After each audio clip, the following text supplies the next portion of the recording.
Hi friends. Hi friends. Welcome back. Friends.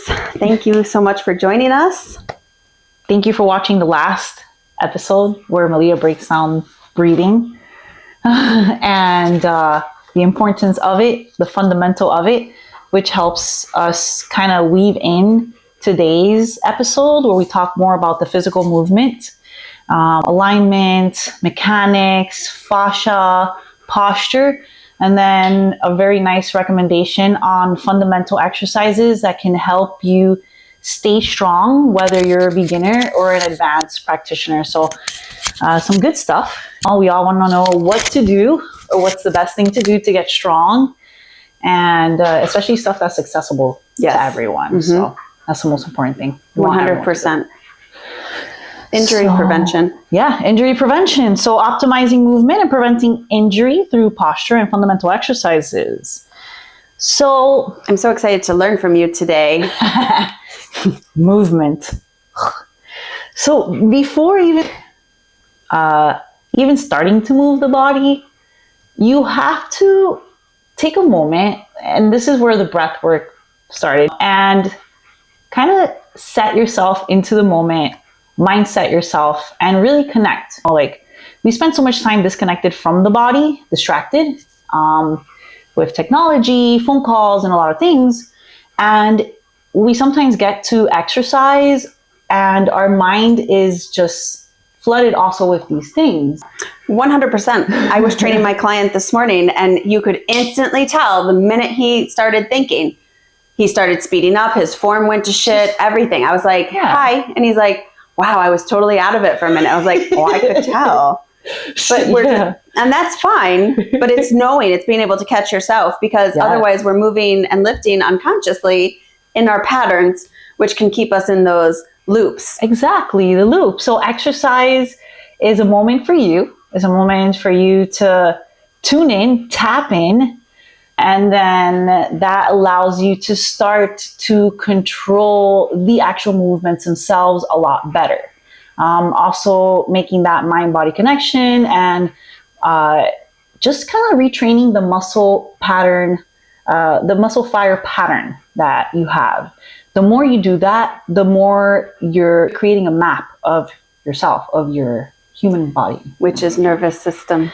Exactly. That's why we spoke about the breathing. So, that's a very important piece. So keep that in mind. I will bring that up a little bit more, and proprioception is on here too as part of the list, on the list of things to discuss. And proprioception is a lot of body awareness, and also kind of like kinesthetic intelligence, which more dancers, athletes have, where they're very in tune with their body and the way it moves and what's happening and how to perform. But let's get to the stuff. Let's talk a little bit about mechanics, body mechanics, alignment, and posture. So I think biomechanics, or mechanics, there's now a lot of people don't want to say much about biomechanics. They want to talk more about fascia tissue, but it's all really connected. I was like, but biomechanics is important. Biomechanics. Yes. Biomechanics is literally the way that you're driving your body. It's the mechanics of your body. So posture, of course, affects our form. Yes. Our shape of our day-to-day body. And that affects our mechanics. 100%. And I think I'm really excited you're diving into this, because I think there's a huge misunderstanding and misconception about posture, because there's so many people out there like, your posture doesn't matter. I'm sorry. Your posture does matter, because if it's in a compressed state, which most people's posture will be in some form of posterior, anterior, lateral compression, you're compressing the nerves, you're compressing your breathing, and over a long period of time, that is 100% going to affect you. Yeah, it's going to affect the way you move. Your posture matters. Yes. And like Malia mentioned, is not that rigid, upright posture. Right. Posture itself, when you really look up the term, it dives into proprioception. It's awareness of knowing I got to get up and move because I've been sitting for a long period of time.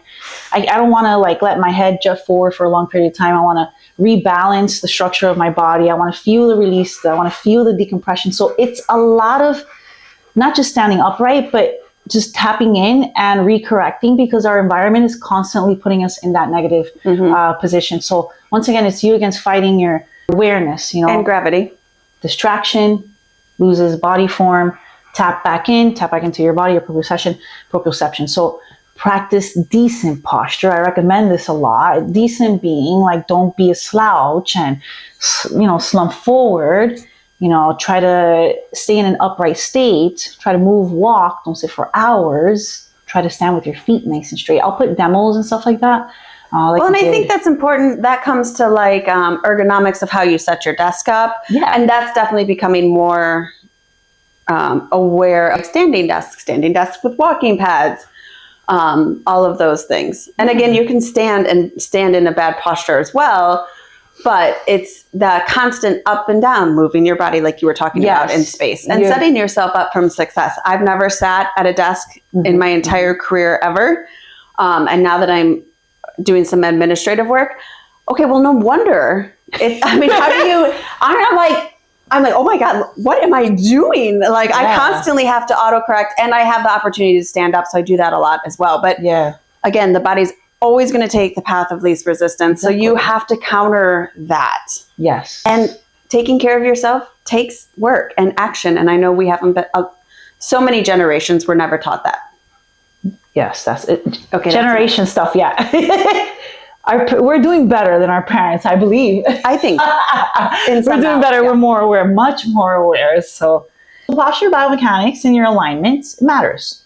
Now, that's like Malia mentioned, your body in space being held in awareness. But then you start to get into the movement, like how am I picking things up repetitively? And I'm not going to go too into this because we know that you can bend over in a bad way, which causes more wear and tear. And if we're already sitting and we're already like dumping ourselves already, why not take a moment to move in a nice, efficient way when you do pick up your shoe? If you're a super active person, your body is more mechanically in tune. But like I said, if you're sitting all day, take a moment to, when you are doing your activities, you're mopping, you're picking things up, you're showering your dog, you're getting into movements that are efficient, that you can be strengthening in, versus being even more compressed state and then loading that compressed state in an activity that's physical. So how do you get out of bad posture? That's the next question. Awareness, mindfulness, breathing, so you can tap back in.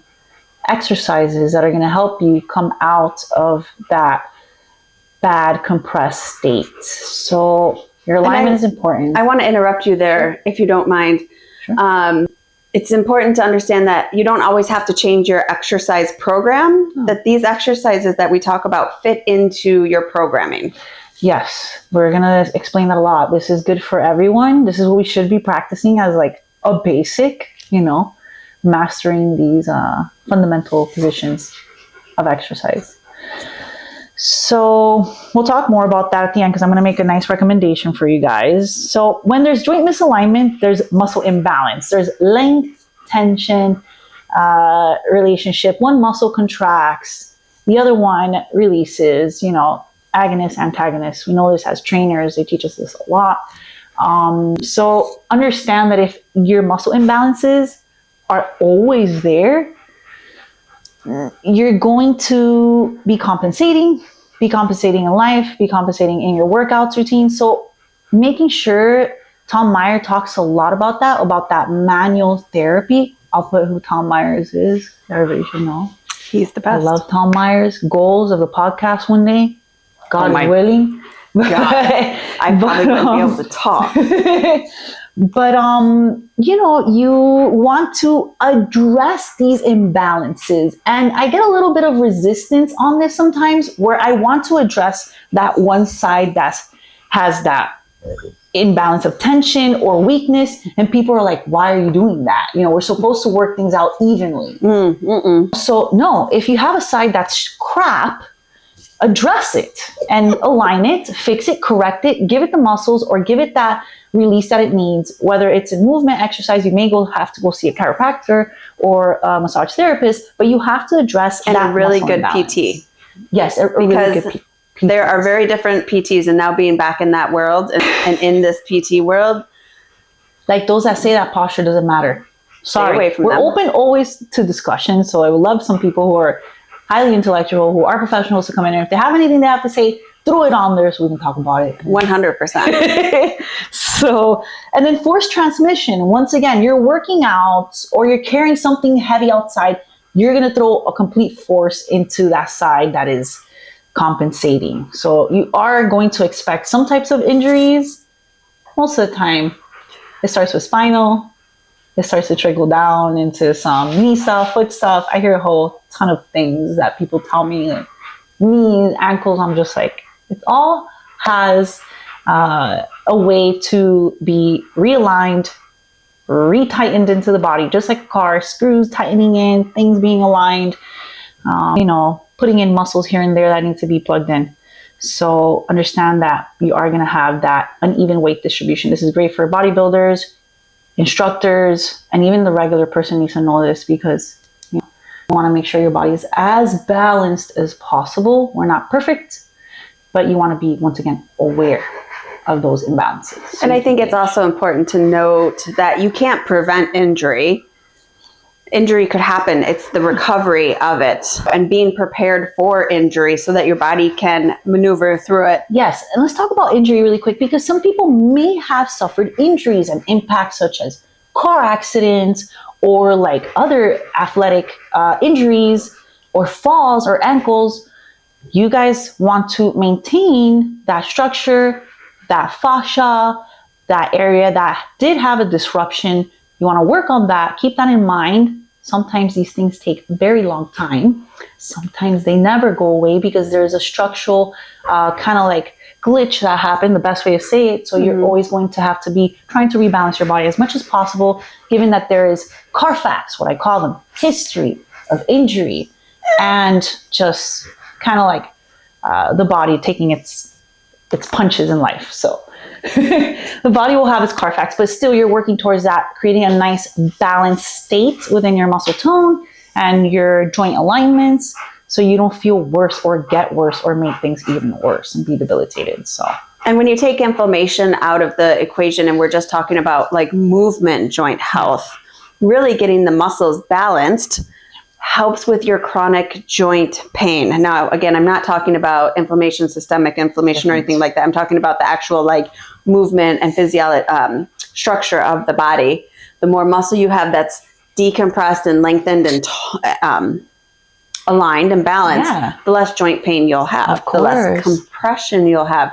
That compression on a joint is what's wearing it away over a long period of time, unless it's, of course, an acute injury. Yes.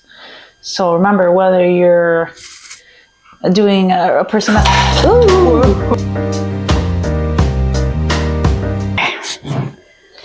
All right, so here we go. So my strong people for my regular humans that just don't want to work out too much, but still be okay. It's okay too. You just got to do the right things. You don't have to work out too hard. This is facts, but pay attention to those type of things because it can save you a lot of trouble.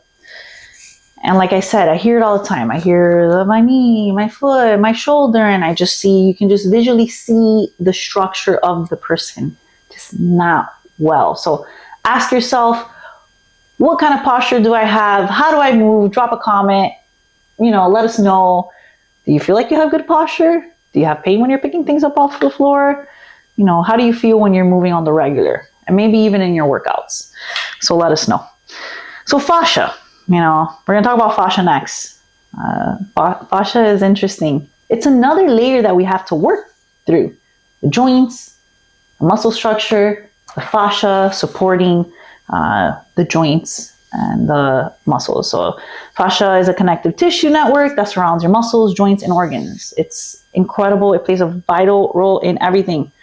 Mobility, transmission, postural alignment. So you have to think of it as when you cut an orange in half and you see it has like that little skin in between and then even more layers in between. The fascia is like that. So I have a suit that Nanette will wear for you one week that I use to describe fascia a lot. So we'll find or make a fascia. video for a fascia demonstration so people can visually see it for my visual people. Yes, a lot of people have heard of fascia. A lot of people haven't. They don't know. If you haven't, look a little bit more into it. Like I said, it's like a whole connective tissue that surrounds and supports your musculoskeletal system, everything, your organ, I mean, everything is fascia. We'll probably do a whole podcast on just fascia because it's so fascinating and it's so intelligent. And until, I think I said this in the last one, but until like 50 years ago, they would just discard the fascia. Yeah, they just throw it away. They didn't even like care when they were about doing it. autopsies and stuff, they would just throw it away. They didn't even understand it. So they just tossed it. Yes, so this is what's going to help you refine your movements too. This is what gives you elasticity in your movements. You know, instead of rigid, constricted movements, whether you're weight training or whether you're doing yoga or whether you're walking, you know, this is what gives you that nice, smooth transition in everything you're doing in terms of movements. So, you know, when it's restricted, think of fascia too as the knots you get, tension that builds up, scar tissue that builds up. It gets aggravated. So that's when you can really see fascia the most, you know. Mm-hmm. Some people can actually visually see knots and adhesions. Yes, adhesions and stuff like that. You know, people have like scar tissue, like old scars and stuff like that. So the fascia is very important. You know, it goes all together. It plays the important role with the, you know, your joints, alignment, everything. This is very integrated. The posture, the mechanics, the fascia, all together. The system, you know, everything. There's no separation between them. It is what it is. This is the way the body works. So movements, you know, moving and once again, addressing the imbalances from side to side helps to release and kind of rebalance that fascia tissue. But I think fascia, Tom Meyer says something about fascia starts to really take a change. It can take anywhere from, I think, 6 months to 3 years to retrain fascia. Yes. It's also very, like you said, intelligent, connected to your nervous system and whatnot. So, more sensory nerves than muscles. yes, more sensory nerves than the muscles. Which is one of the reasons, like self-myofascial release, I don't put anyone on a foam roller because it's so hard. The body actually, for most people, constricts. And if the body says, hell no, you're never going to get the release. Yes. Google will tell you foam roll, but no, use the balls because they're pliable. We'll talk about that in the fascia one. But I think it's so important to understand that in that moment that you're rolling before your workout, you have the ability to loosen and hydrate that fascia and bring fresh like hyaluronic acid and blood flow. And then immediately after training that, you have that available space. So for that small workout, you're able to get more space, more length, more tissue flexibility. And then you're training in that, and that will also help retrain that fascia. Yes. Note too, even if you're seeing a therapist, massage therapist, a chiropractor, you have to do this type of work. You have to take conscious and full awareness responsibility of the way you're moving in your body, okay? Because they can do the work for you. Even I can do the work for you, help you, guide you through the process of the exercises. But if you're not in awareness, taking care of, making sure you're not in a crazy state of compression and poor posture, you know, that's also. So, yeah, we have the elastic energy storage. Once again, very connected. All right. That covers more like the mechanical piece. It's very important that Malia went over the breathing last time because that helped cover a lot of the fundamental That's why ground. we did that, because we're so smart. So you have to be breathing to get that nervous system to plug in. You need the mindfulness, the presence, you know, your mind being present, your awareness. And that's where we start to roll into proprioception and movement. So proprioception is the body's ability to sense its position and movement in space without visual input. This is why I do yoga facing a wall. But people hate me for this. People hate me for trying to spark their proprioceptive awareness. So they do like to look at themselves. So it's the awareness, your senses, you feeling how your body is moving within gravity, within space, martial arts, dancers, yoga fluid movement. This is where you start to see more of that heightened proprioceptive state. Athletes, musicians, pianists, they're very aware of things that are all around them, their environment, how it feels, how they are responding to it. So we're technologically advanced. I love AI and I love gaming. What this all takes away from this proprioception, this environmental connection we have, and understanding how we are moving on grass, on surfaces, walking on the beach, and all that stuff. We're literally just walking through life unaware. So proprioception and awareness, and practicing techniques that heighten your proprioception. So what would you say some of those techniques are that heighten our proprioception? An incredible little routine will be, I would say, maybe 10 minutes of breathing, and then introduce cycling the breathing with the motion and not staring in the mirror too much and not visually showing the client too much with your own body, but instead letting them absorb more what you're saying, and it's coming through the ears, which is a very important thing for proprioception. And, like Malia explained, helping with the nervous system, re-regulating. That's why the breath will go first, the movement with the breath, and then movement will just be with the breath. And your proprioception is really all there. Your connection is all there. So I recommend not staring too much in the mirror, having an incredible instructor in your ear guiding you through like positioning of body, like what me and Malia do. We're guiding people. It's like a story of their body. Correct your foot, point it nice and straight. Did you feel the difference in that? Put your weight back to the heel. I probably say that the most. Different, yes? Yes. Because we want you to become aware of what just occurred. And you staring in the mirror sometimes doesn't just do it. You need to be told, brought into awareness. So training with someone that's very, that's engaging in this, there's many trainers that do this, practicing fundamental movements, incorporating the breathing, and having that mindfulness is going to help heighten your proprioception, you understand?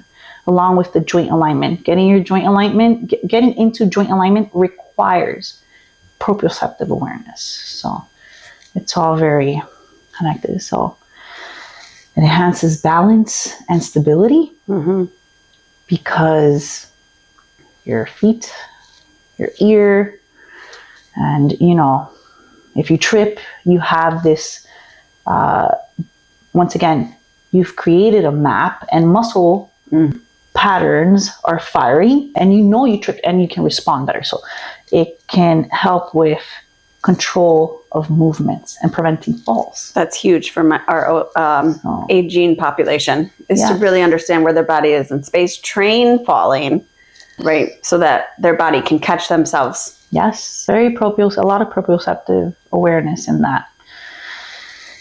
Improves motor control. Sure, smoother, more efficient movements. This is for my people in the gym. Stay here, stay present, stay connected, put your phone down, get into your zone, bring into your awareness, and then your movements are more smooth. That's why sometimes you'll see me doing some of these moves and they look very clean. Well, I'm trying to tap into that proprioception to clean and just really maintain that nice, smooth transition in a lot of the exercise and movement I do. Martial arts, jiu-jitsu, these things are good for you guys. It's going to help you level up your game. Yogis, if you really tap in. My weight training, people can just really benefit from this. It's not really like something that's taught to, but they can still benefit so much. Athena just started Taekwondo. She loves it. You see, martial arts.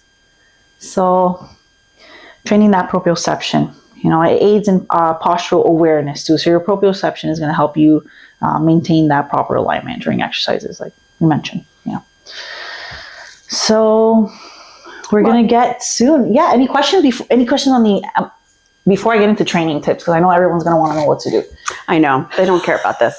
They really just want to know what to do. But I think it's really important. Like we have our notes. Don't let me free talk because it's bad. No, I'll be all over. Right. We'll be talking about the butterflies over there. The proprioceptive system relies on the three primary components. I think that's really important to tap into. The central nervous system, especially for our people who like to lift. Yes, you're tapping into your central nervous system too. So you are reconnecting with that nervous system. Once again, proprioception went very hand in hand with what Malia spoke about last time, which is the breathing. And when you're noticing that breathing kind of, so it's that full body awareness. I wish people would tap into this much more. This really brings in conscious awareness, you know, re-regulating yourself. And also knowing when there's an emergency in your body that you need to take care of. An alarm. Turn the alarm off. But people, you know, we just didn't know until we know. Yeah. So we're teaching you now, so now you know. So it has a very key, like some of the nerdy stuff. Well, and I think you should get into the nerdy stuff. Like we have sensory receptors that are in the muscles, the Golgi tendon. Like this is a geeky podcast, so we can geek out a little. Yeah, these receptors are found within your muscles and the joints. So proprioception is within the joints. Once again, tapping into that joint alignment, that mind-body connection, that proprioceptive feel. So we learn this a lot as personal trainers. You know, we talk about this so much. Am I going to say Joe listen to it? So it's cool. Joe Drake. So when you're squatting, your muscle spindles are sending a signal to your brain. The joint positioning, how far you're stretching in your squat, it's all connecting with you. That's why I stay connected while you're working out. And, you know, your central nervous system is firing. It's regulating this. The brain and spinal cord. Once again, when there's that misalignment, there's that cutting of communication of the nerves into the muscles. So when there's more compression, you're going to have less communication. It's going to be compressed. You know, it doesn't send the appropriate signal. So I think really tapping back into that for our aging population, I have the prana mat. I don't think it's in here.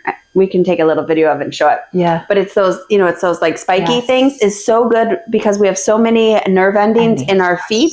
And it's also one of the first places that we actually lose sensation. So for older people, our aging population, I always put them on the prana mat so they can begin to awaken and turn that sensation awareness back on. Exactly. Your spinal cord, once again connected to your nervous system, central nervous system, your motor responses. You know, you're sending feedback constantly to your muscles. So once again, that back and forth relationship between your awareness, your proprioception, your coordination of movements and all that stuff. And once again, I'm going to bring this back up because Tom Myers, he doesn't stop talking about this, that we are the zookeepers and we are the animals of the zoo. Okay. So we are industrializing ourselves and everything we do is going against all this. Okay. So this is foreign because of our environment. So it's going to be like that. That's why we have to constantly train these type of things. So, you know, it's going to get more technological. Tell me more about the zookeeper thing. So go back to that.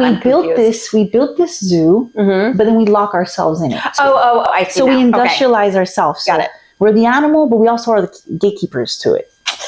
I think one of my favorite memes, it's so funny you bring that up, is it's a horse attached to a chair, but it's in the open. So it's constrained, but really it's just attached to this like lawn chair that it could just, you know. Yeah, so we have made this. Yeah. We have put ourselves in this position and we can call ourselves, you know, the animal and the zookeeper by locking ourselves in an office, choosing to.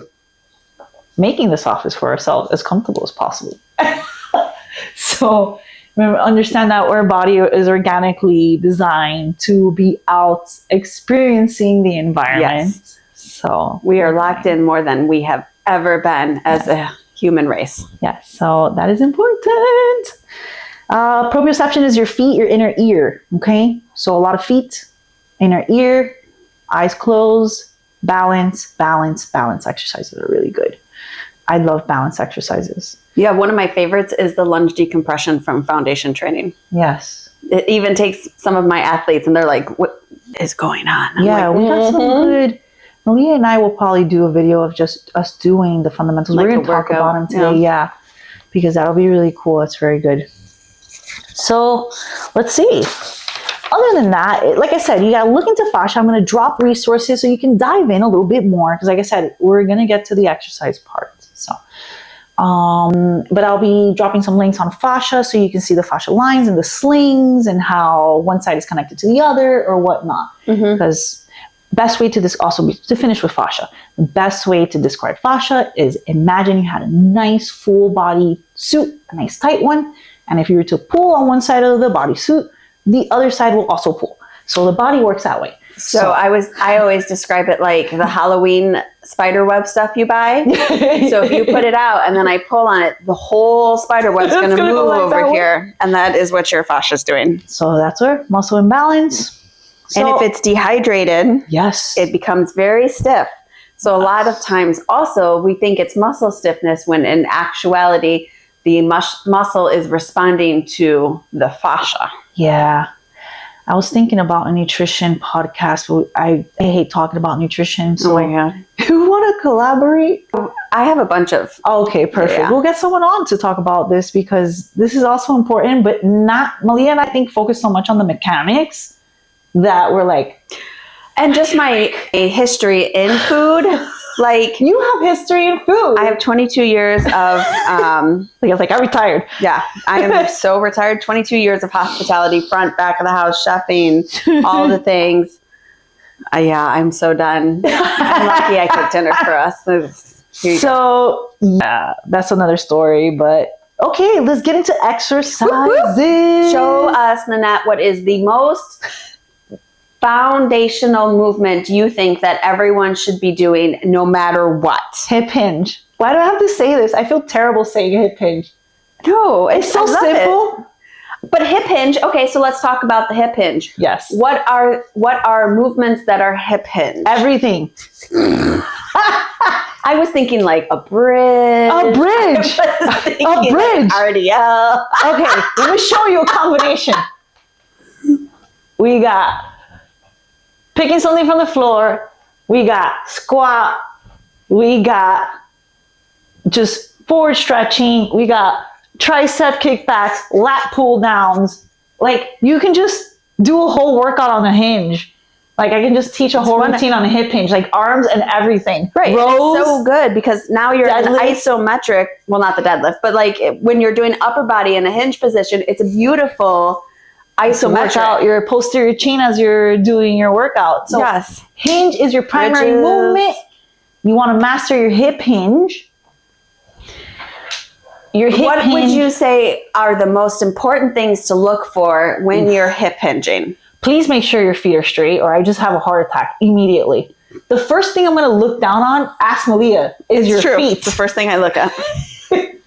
Spine, thoracic spine, and feet. Because why? What does everyone do? Because a lot of people, many things. So a lot of people will either stand with one foot out, cross a single leg, which leaves their leg deviated out, and they just never correct it. So why is that bad? Tell me why standing with my right leg, for me, kicked out to the side is a bad habit. Well, first, let's start with proprioception. Let's start there. So you got to be connected to your feet. You got to know where and how you are standing because they are your bottom scanners. So, and there. But if they're pointed out and they're all deviated, you're not aware of what is going on down there. So we'll start with that. And then you got to be aware of making sure your feet are lined up nice and straight. We're going to put a picture. You want the outer edges of your pinky toe to be in line with the heel, which for some may look a little bit internally pointed, but it's really not. Outer edges of the pinky toe in line with the heel is nice and straight. You want to maintain this during your exercises, unless the exercise is designed with an external point, which is different. So you're doing a specific exercise where you do have to go into that external rotation. Some athletes may need it. Some people may be, like I said, in need of that for a specific reason. But ideally, when you're doing your tricep, bent over tricep kickbacks, you want to make sure both of those feet are straight. If you deviate one and one is slightly pointed this way, that whole chain, that whole line is going to be just clocking down. I'm going to put the visuals there. If that foot is deviated a little out, even the shoulder will drop. Yes, that's what I wanted you to talk about. So it runs all the way from the toe, all the way to your hair. So in the top, you are going to have that crooked looking shoulder. You're going to be working out with one foot pointing out. You're going to be doing your bicep curls. You're going to have that one shoulder drop. So you got to make sure you line up to stack and support that whole entire system. Like give it a nice base position. I think it's important to tap into that rotation at the pelvis in the hip socket. So don't leave that out. No, yes, this is a whole other, the femurs, without the femurs being in that straight line, you're going to have that ball and socket joint interruption. Like, I gotta put a visual, but you'll see it. There's a little joint at the sacral level where the femur head is. If you rotate externally, you're gonna bump another little joint into there. You're gonna lock it a bit. So you really wanna make sure it's nice and straight so then you can hinge and drive your hips back. So we'll start there. That's why that foot alignment is important. And then you gotta stop moving through the spine. Like a strong, well-built human, you drive and you hinge through the hip with a neutral spine. I believe in floor flexion, but only if the hips are healthy and hinging at the deepest range that it can get. Like when I forward flex is okay, versus when another person forward flex is not okay, because we're all different. But once again, you're mastering the fundamental of the footwork, the alignment, the hip hinge, the spine, nice and isolated still. And then whatever you're doing, you're executing. So you do want to drive through that hip. You're going to be training your glutes, your hamstrings, your lower back. And like a cute girl told me one time, your top shelf, which is your top booty. So a lot of people, when they're hinging, they will tell me, I feel it right here, like in this lower. Yes, you're building your little top shelf booty. That's hilarious. Yes. It's cute, actually. Yes. I like that top shelf term. I do too. I think, and that makes sense. I'm like, oh, I know what you're talking about. Yeah, it's like, you know, a lot of people actually have a lot of pain through there. Why, Nanette, do they have that pain through there? They're not driving and moving through the hip. There's a bunch of stagnation and a stagnant fascia and weakness. And I would say that, right. So when it's tight, what is it doing to your feet? When it's tight, there's dysfunction all throughout the lines. So unless there's something missing. I was just thinking, if it's tight in the back like that, it's pulling you into that external. Oh yeah, you're going to be in external rotation. So it's definite. You're going to be in some type of external rotation. Okay. Some people have an inverted leg. So you want to check that too. I have seen that. So once again, you want to just make sure it's straight. That would be a different line you're addressing. Mm-hmm. That's where you would do other stuff to kind of line that up a little bit better. Different techniques, maybe some lateral glute strengthening. So simple. Hinges, deadlifts, good mornings or deadlifts with or without weights, does not matter. Do this all the time. Do this as a workout. Do this as your warm-up to your workout, because you are probably going to hinge, even if you're going to go pick up the weights from the floor at the gym. So I get on my clients all the time. So you're going to be hinging. Hinging is number one. Now, before the squats, I want to talk about something. Hinge is primary. Yeah, hinge is primary. Because it's going to give you your basic mechanic. You got to hinge before you even squat. Now, before you lose your ability to squat, you're going to lose your single leg ability. When you're not squatting, I know you cannot get on one leg. Understand? Yeah. So that person is already at that point where they can't squat. They lost their single leg ability. So in my opinion, the second most important fundamental exercise is the lunge, because you're going to stabilize that side to side difference. And if that stays strong, your squat will resonate and stay strong also with. And you're going to be more balanced. You're not going to be just going to say that. You're going to work out those imbalances. Yes. So you're going to work out those imbalances. So hinge, number one. Lunge, number two. Now, let's talk about the lunge really quick with your more elderly clients. This is straightforward. Sometimes I'm like, why do we not think about these things? So when you fall on the floor, how do you get up off the floor? You're not going to squat up off the floor. Okay? You don't squat. When an older client of mine, if they were to fall, right? They're not going to, I can squat up off the floor. Okay? They're going to roll over. A large population cannot do that. No one can do that. It's like, only I can fucking do that. Like, but I'm crazy. I don't count. Like, I just have problems when it comes to things like movement. It's that martial arts. Martial arts people can do that. Yes. But you fall. Even for anyone, you fall. You're going to roll. You're going to go on your knees, and you're going to get into a lunge position to get back up again. Okay? So this is very important for the elderly population, is making sure that they maintain that single leg stride. And then God forbid that they have to get up off the floor, they can roll to the side and they can get and plant the foot and come up at some point. Yes. Because you're not going to squat up off the ground. You're going to practically, there's a video I found on YouTube of a woman demonstrating this. And when you look up how to get up off the floor when you have a fall, all of them are going to be demoing in that lunge-like position and getting back up. Lunge is number 2. Well, and how do you fall? You're not falling in a squat. You're falling usually one leg forward, sometimes both legs to the ground. Yes. But usually when you trip, especially for our elderly, that's what we're thinking at. It's a single leg thing. So they need to be trained so they have the proprioception, the awareness to maybe catch themselves before they hit the ground and crack a hip. So lunge. You can master the hinge, you can master the lunge. The rest is going to start to just fall into place a little bit better. Your squat, you may be weak, but you can do it. You can get into a range, you understand? And you just have to go through repetitions and exercise to be able to strengthen that. So I'm not going to talk about the squat because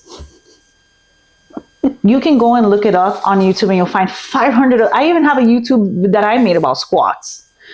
But we'll link to that. Yeah, we'll link it to that. You'll see it. I'll pop it on there. It's actually pretty cute. But,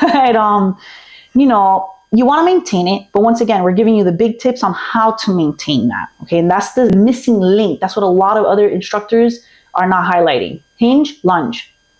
Stabilize that side to side, get into the squat. Then we're allowed to. Because you're going to be compensating if you're squatting and you have one leg that you just can't do a lunge on. It just doesn't make any sense mechanically. So I'll put some tips on how to squat, but I'm not going to spend too much time on it. Deep squat, range of motion.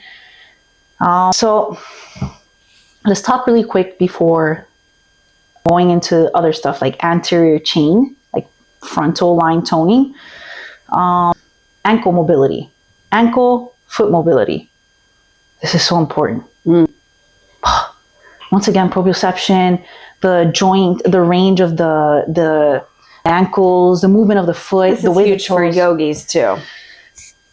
Well, yogis have pretty fair. Well, let's just take down dog for example. With ankle mobility, the straight leg thing. If you don't have the ankle mobility, what's going to happen? You're going to put that movement into your low back as opposed to the ankles. Yes, it's a tough pose. But the best way I describe the down dog is literally like a closed chain hinge. It is a hinge. It's a hinge on hands and feet. On your hands. So yes, your hip, your posterior chain flexibility will affect that. But your feet are important. You can do drills for this. You can walk barefooted. Yes. You can practice balance routines. You can stretch your ankle and your feet. There's toe spacers now that you can buy. Oh, yeah. I have a client that's actually using it. It really helps with the bunion too. Yep. So there's a lot of ways to address foot and ankle weakness. I have some videos on my Instagram too to address foot weakness. Yeah, the foot weakness is take care of your feet. It's so interesting because it's one of the first places where people lose muscle and tightness is like, what? It's just so fascinating because we walk all the time. But if you're walking and the toes like this, I can't. If you're walking in really closed off shoes that are tight, you are losing connection to your feet, and then you're walking on pillows, and so you lose muscle strength, movement. I mean, range of motion, proprioception. I mean, you lose everything.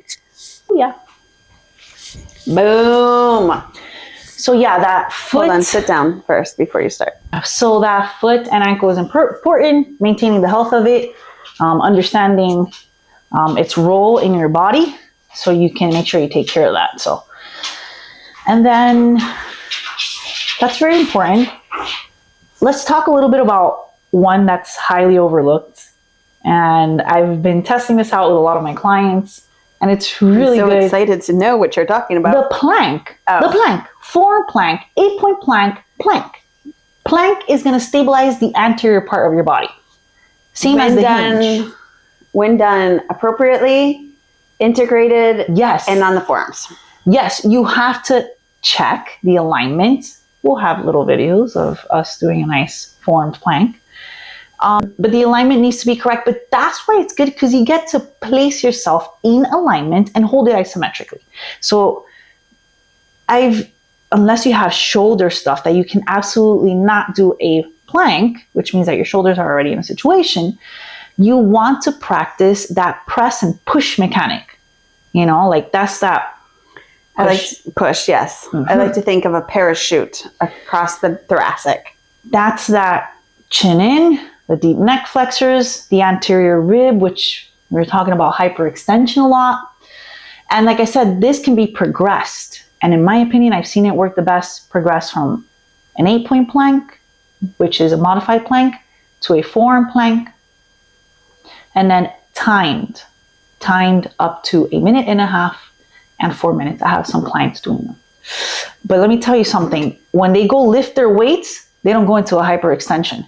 So if you're weight training and you're weightlifting, you need to do this, because you're going to be hyperextending. So I can tell the difference that they are literally like in that. This doesn't happen here, which still will throw you out of form.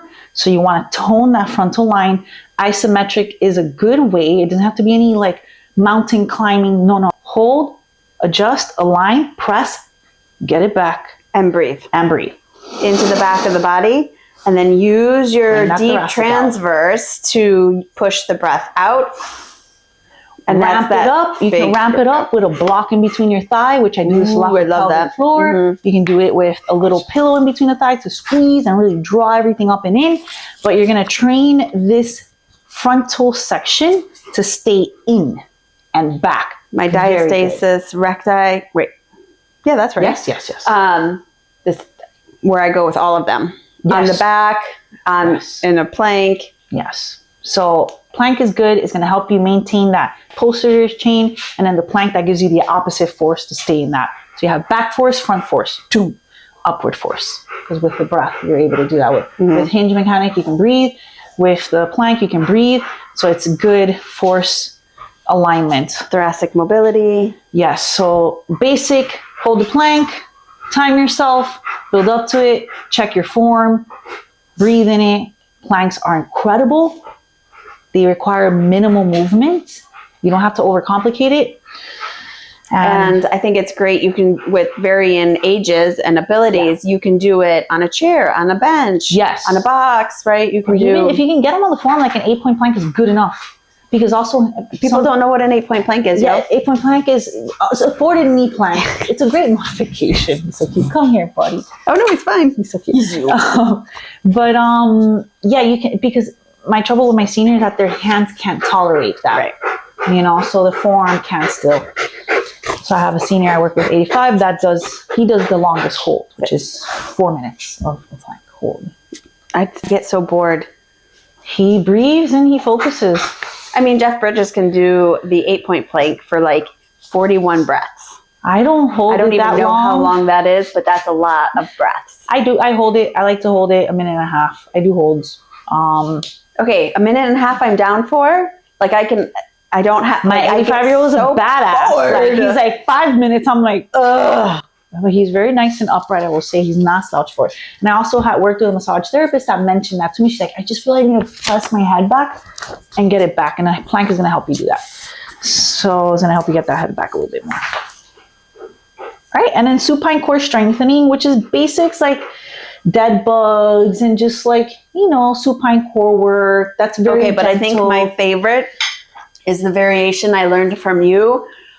The dead bug variation in the internally rotated and taking the hip flexor out of it, so you get deep core as opposed to hip flexor. Yes. Which takes over. And I think it's so important to note that when you're doing things supine, and this goes so against the grain, but stop flattening your low back into the fucking ground. Not something that's a programming. Like when I'll demo some stuff. When someone has their rib up, but then they're doing a pelvic tuck. You got to get the ribs down. That is your first upper abdomen. That is an important muscle group that you want to tie in and down to fire up the rest, along with more deeper muscles in the inner thighs. So supine core workouts, like you said, carefully, dead bugs, little by little, toe taps. You can use props in between your thighs to grip, and get the inner thighs rolling. Inner thighs are my next topic. Inner thighs are directly connected to your pelvic floor, to your pelvis, to your deep abdominal muscles, to your hip. Yeah, I was going to say keeping your pelvis in its natural. I'm not saying like posterior, anterior. Everyone has a unique neutral pelvis, but what keeps that position is your adductors. So the adductors are very important. You want to make sure that you're engaging them towards the center with your feet nice and straight. Feet nice and straight means the adductors are going to be engaging. So you want to have them. That's why we cued the feet straight in the beginning, because it's going to get that muscle line in the middle working and firing. So it will be good for you. So the inner thighs, the dead bugs, and back extension exercises and Supermans. So simple. Mackenzie, even with spinal stenosis, I had someone okay to me, green light me, top physical therapist to do back extension with spinal stenosis. So back extensions are healthy, Supermans, cobras, high cobras, low cobras, with nice alignment. Obviously, checking yourself always. Not doing it with your neck, but your back. No, but doing it, carefully. And this is something that if you sit a lot at a desk, you can get these back extensions in. Like my mom, she sits all day, works in pharmacy, counting meds. So she's slouched over so much. And I think because of the meds, the pills are just different, like small, she's like close. Right, yeah. So she's so close. And then she just has her back extension drill routine that she does with Sphinx pose, 5 little cobras, 5 big cobras, head side to side. Basic Mackenzie stuff works. It's approved. It's evidence-based. So people might not know what Mackenzie is. Mackenzie is the low back pain protocol that's usually recommended in physical therapy and in everywhere. You can just Google and you'll see Mackenzie pop up. Yoga, but they took out the best for your spine in yoga and they just put it as a program, Is it the Mackenzie or the McGill? Mackenzie exercises. So McGill has the big 3. Is that what I'm thinking? Mackenzie does not do forward flexion at all. So there's no forward flexion in Mackenzie. The only flexion you're going to get is if you lay down and you do knee to chest in Mackenzie exercises. But Mackenzie is good for with back extensions, strengthens your low back, promotes spine flexibility, will help you get out of that C compressed shape, and it stretches your hip flexors too. For those who have very tight hip flexors, it's also very good. And yeah, so McGill, that's what I was thinking, is the big 3, the bird dog, the side plank, and the curl up. Oh, yeah. He's the big bird dog guy. Yeah, bird dog. Bird dog is great. I like bird dog. I do it all the time. I teach it. I do it as a warm-up drill. I do it, but with focused breathing into the back body and that deep anterior chain. That's the only way I do it, with the low block and the low back, because if not... Well, and I do a lot of hip mobility from that position too. Because you got to be able to move your hip without moving your spine. And that's like one of my top advanced moves. I see Malia and I working on some cool stuff with us, We can make like little workouts and stuff. Yeah, we can definitely, because we have 2 human bodies and she can teach and I can teach, and it's good to demo. And very different human bodies. Yeah. So don't worry. She'll kick my ass. I'm sure of it. I know she will. She has before. Okay. So yeah. And then this pretty much is good. This is safe recommendations. Okay. This is what you should be doing as a warm up on the regular, your plank, your supine core strengthening, your back extension Mackenzie exercises, your lunges, your hinges, your squats. I left squats last because really you want to get everything else in place, and then you'll be able to squat. People make a big deal about squatting, but I still don't see squats being done right. Like everybody talks about it. It's very hard to see someone that has a squat that's very perfect. So tell us what is a perfect squat? Right. Perfect squat is someone that has a lot of balance both in the anterior chain and posterior chain. I think that's so important. I think the anterior chain, like the core frontal strength, is so important in the squat because you can just lose it in hyperextension. And that's why I think front squats, everyone back squats. I only do front squat. I only do weighted in the front. Yep. Towards middle. This is the only time that I can do it. If I put the weights on my side, if I put it on my back, I'm going straight into a back extension. It is not a squat. I definitely work out in a gym that does back squats. And I see so many people doing that. And I don't know how back squats got to be this like thing. I thought they were out because I don't believe in them. Yeah. If I don't believe in them, I'm like, it's no good. I'm just kidding. Right. But I think front is so important because now you really have to be able to keep that anterior chain locked in. That load in the front is going to put that tension into the anterior. So it's going to help you keep with it the spinal tighter. stability. Yeah, it's going to help you keep it tighter. Okay.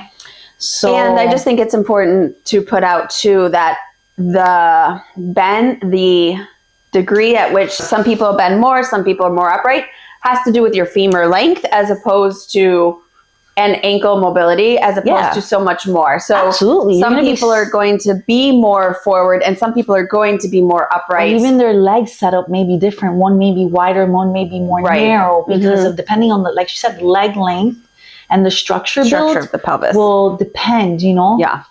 So I know a lot of people think they're doing it wrong because I lean over more, but it could be your femur, your ankle mobility, all of those things contribute to your individual perfect. That's why I left it last. I mentioned the footwork too. I mentioned inner thighs, footwork, lunges, hinges.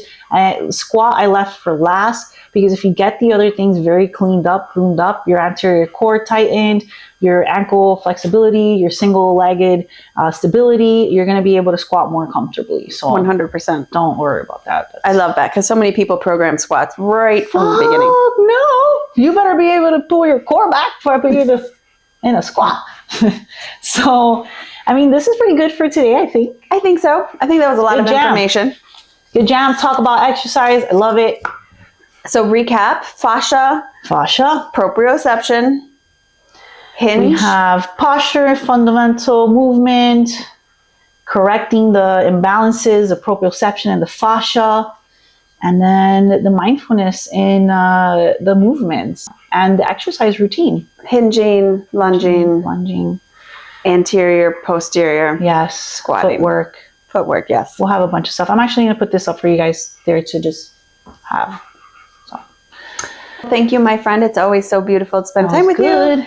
Friends, thank you so much. I hope you learned something. If you have questions, please ask so that we can continue the conversation. If there's things you want to learn about or us to tap into, again, put it down below so we can connect. Yes. Don't be afraid to share with your friends, doctors, networking. True. Show us to anybody. Yeah. Share us so that we can continue chatting and learning as well. Yes. We are always learning. And we love you. Thank you. Thank you. Subscribe. See you guys. Oh, yeah. Subscribe.